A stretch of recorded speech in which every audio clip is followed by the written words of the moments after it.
आज की वीडियो में हम हंगरी टूरिस्ट वीज़ा में किन कारणों के करके आपकी रिफ्यूज़ल आती है इस बारे में बात करने वाले हैं। सब्सक्राइब कीजिए हमारे इस चैनल को और टूरिस्ट वीज़ा में आने वाले अपडेट्स के बारे में अप टू डेट रहिए। तो जहां तक बात की जाए आज के टाइम में रिफ्यूज़ल्स की, रिफ्यूज़ल रेट बहुत ज़्यादा पीक पे हैं और जैसे कि मैंने बताया 4 बारी अप्लाई करके 5 बारी अप्लाई करके भी लोग बैठे हैं जिनको कि समझ में नहीं आ रहा कि उनका रिफ्यूज़ क्यों हुआ है।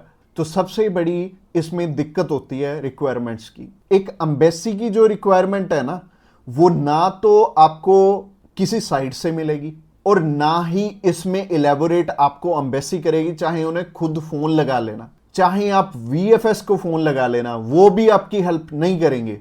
और तीसरी चीज आती है यहाँ पे कंसल्टेंट्स। बहुत सारे कंसल्टेंट्स हैं, बहुत कुछ जानते होते हैं, वो आपको इसलिए नहीं बताते क्योंकि उस काम को करने में हो सकता है 2 मंथ या 3 मंथ या फिर 6 मंथ का टाइम जाए। तो मेनली बात यही है कि जब भी हमने टूरिस्ट वीज़ा अप्लाई करना है, हम ध्यान से देख लें कि हमारी रिक्वायरमेंट पूरी हो रही है और किसी अच्छे कंसल्टेंट के थ्रू ही अप्लाई करना। मैं तो एक चीज बोलता हूं कि बड़े नाम के पीछे तो कभी मत जाना। देखो अभी कोई बड़ा नाम है तो उन्हें कोई फर्क नहीं पड़ता कि आपका वीजा आए चाहे आपका रिफ्यूज हो। बट हाँ, जैसे हमारे जैसी कंपनीज हैं जो कि अप्लाई करने का भी खर्चा बहुत कम लेते हैं और इसके बाद भी आपको पूरी पूरी सपोर्ट करते हैं हर एक फील्ड में, हर एक चीज में आपकी डॉक्यूमेंटेशन बहुत अच्छे से बनाते हैं। क्योंकि जितने नॉमिनल कोस्टिंग हम लेके चल रहे हैं ना, अगर आपका वीजा आएगा तभी हमारा बेनिफिट है। अगर आपका वीजा आएगा, आप 10 रेफरेंस हमें दोगे तभी हमारा बेनिफिट है, अदरवाइज हमारा कोई बेनिफिट नहीं है। जो पर्सन आपसे ऑलरेडी 25,000 50,000 रुपए एडवांस में ले रहा है, उन्हें आपकी प्रोफाइल से कोई मतलब नहीं है। अच्छा, दूसरी तरह के कंसल्टेंट ये हैं कि जो हायर साइड पे 20-25,000 रुपए आपसे पहले भी लेते हैं और 10 लाख रुपए बाद में भी लेंगे। उन्हें भी आपकी प्रोफाइल से बहुत हद तक कोई मतलब नहीं है क्योंकि उन्होंने आपसे एडवांस ले लिया है और उन्हें यह फर्क नहीं पड़ता कि आपका वीजा आए या ना आए। वो अगर 10 केस अप्लाई करेंगे तो उसमें से एक वीजा तो वैसे ही आ जाता है, तो उनके 10 लाख रुपए तो वैसे ही बन गए। तो उन्होंने आपकी टेंशन क्यों लेनी है? तो सिंपल सी बात है, मैंने आपको अपना मोटिव बता दिया है कि हम रिक्वायरमेंट आपकी अच्छे से क्यों फुलफिल करवाते हैं जब भी आपने टूरिस्ट वीज़ा अप्लाई करना होता है। क्योंकि हमें आपसे बहुत कम पैसे मिलने हैं। अगर आपका वीज़ा नहीं आएगा, आपसे हमें रेफरेंस नहीं मिलेंगे, तो हमारा फायदा ही नहीं है इस काम में आने का। इसके अलावा पहला रीजन तो हो गया जो कि रिक्वायरमेंट के ऊपर है कि रिक्वायरमेंट अपनी बहुत अच्छे से समझ लेना और पूरी कर लेना, तभी वीजा अप्लाई करना। और दूसरा रीजन है कि आपके फाइनेंशियल डॉक्यूमेंट्स बहुत अच्छे से फुलफिल नहीं हुए होते। तो फाइनेंशियल डॉक्यूमेंट्स अगर अच्छे से पूरे नहीं होंगे तो एम्बेसी आपको वीजा, आप ही बताइए, कैसे देगी?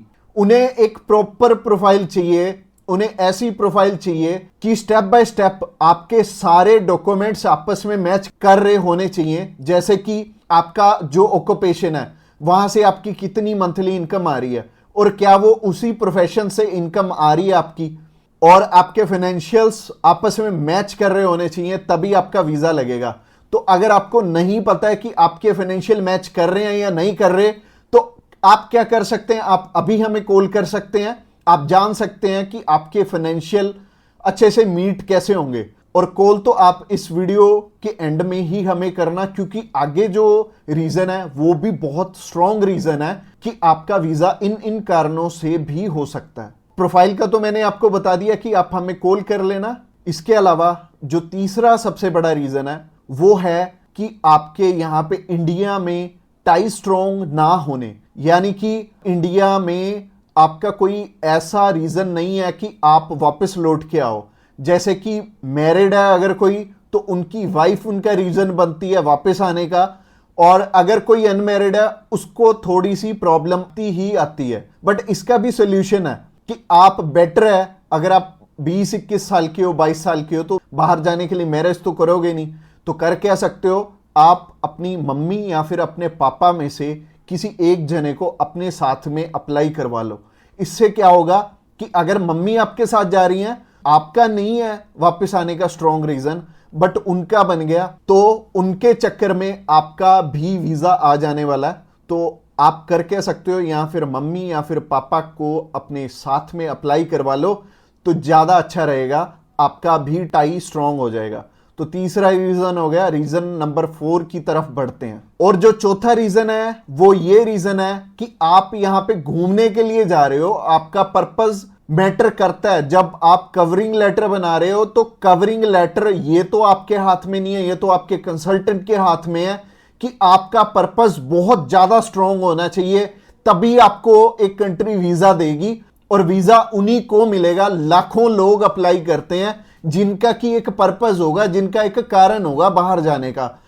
वीजा सिर्फ उन्हें ही मिलने वाला है जिनका एक रीजन बहुत ज्यादा स्ट्रांग होगा। तो रीजन बहुत ज्यादा आपका स्ट्रांग बनाएंगे अगर आप हमारे थ्रू अप्लाई करेंगे। तो ये चौथा कारण था आपका वीजा रिफ्यूज होने का। और ये 4 कारण ही हैं जो सबसे बड़े रिफ्यूजल के आपके चांसेस बनते हैं। जिन कारणों के पीछे ये चारों चीजें अपनी ठीक कर लो, और जैसे मैंने पर्पस में बताया, पर्पस आपका बहुत ज्यादा स्ट्रांग हो जाएगा अगर आप हमारे थ्रू अप्लाई करेंगे।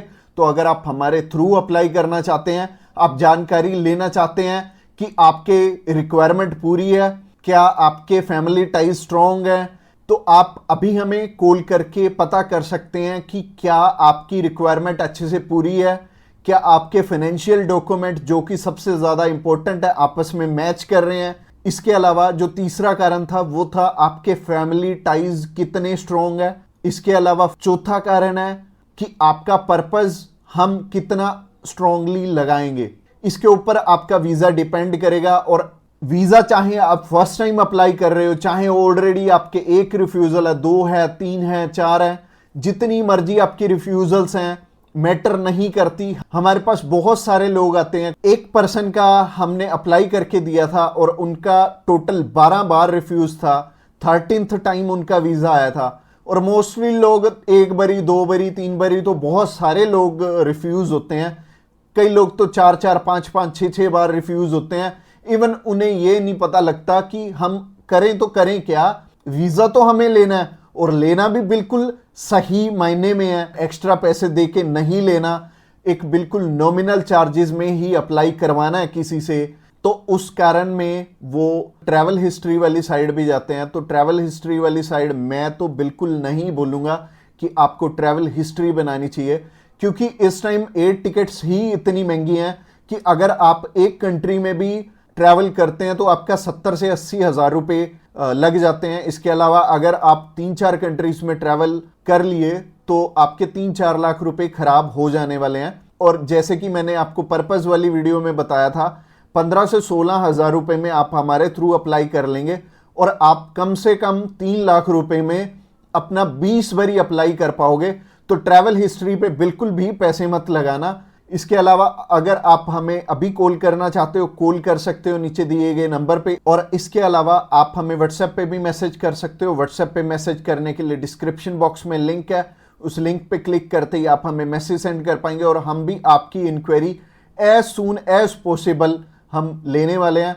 और हमारी टीम्स ऑफ एक्सपर्ट्स हमेशा रेडी है और वो सारे टीम मेंबर्स को पर्सनली मैंने ही ट्रेंड किया हुआ है और आपकी हर एक ज़रूरत को वो समझेंगे और फिर उसी अकॉर्डिंग आपको गाइड करेंगे। और आपको बिल्कुल भी टेंशन नहीं लेनी, जब भी आपने वीज़ा अप्लाई करना है आप हमारे थ्रू इजीली कर सकते हैं। अगली वीडियो हमारी सी टाइप के वीज़ा के ऊपर रहने वाली है कि सी कैटेगरी में बहुत सारे हमारे पास ऑप्शन होते हैं अलग अलग, जिनके थ्रू की वीज़ा अप्लाई करने में हमारा पर्पस बहुत स्ट्रॉन्ग हो जाता है।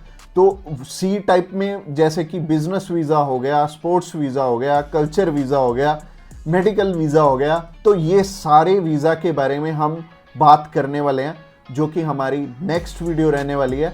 तो आपने क्या करना है, हमारी नेक्स्ट वीडियो को भी जरूर ध्यान से देखना। Thanks a lot for watching this video till the end, और मिलते हैं किसी बढ़िया सी वीडियो में नेक्स्ट टाइम।